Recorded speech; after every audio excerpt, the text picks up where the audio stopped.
अब अग्नि प्रदीप्त हुई, आपने भोजन किया, अग्नि प्रदीप्त हुई। और भागवत जी इसके लिए एक सुंदर श्लोक लिखा है, लंबा है लेकिन हिंदी में बताता हूं। वो ये कहते हैं कि खाते ही अग्नि प्रदीप्त होती है, ऐसे ही जैसे आप बिजली के स्विच को ऑन करते ही लाइट जलती है।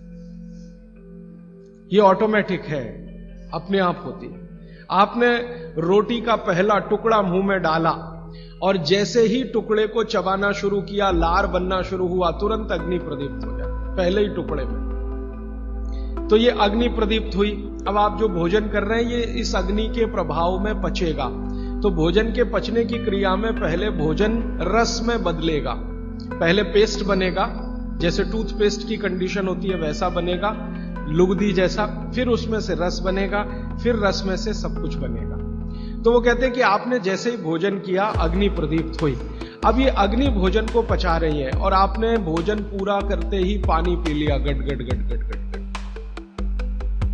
तो क्या हुआ? अग्नि शांत हो जाएगी।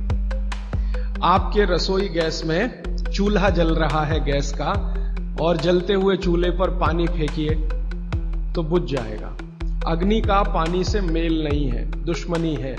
तो आपके पेट में खाना खाते ही अग्नि जल रही है। अब आपने पीछे से गिलास 2 गिलास पानी पी लिया, कोई लोग तो लोटा भर के पी लेते हैं, कई लोग तो भोजन से ज्यादा पानी पी लेते हैं। तो ये जो पानी गया इसने अग्नि को शांत कर दिया। अब अग्नि शांत हो गई तो फिर भागवत जी कहते हैं भोजन पचेगा नहीं, वो सड़ेगा। अब उन्होंने 20 सूत्र लिखे हैं कि भोजन पचेगा तो क्या होगा और भोजन सड़ेगा तो क्या होगा। मैं सड़ने वाले हिस्से की बात कर लेता हूं। वो कहते हैं कि भोजन अगर सड़ना शुरू हुआ तो सबसे पहले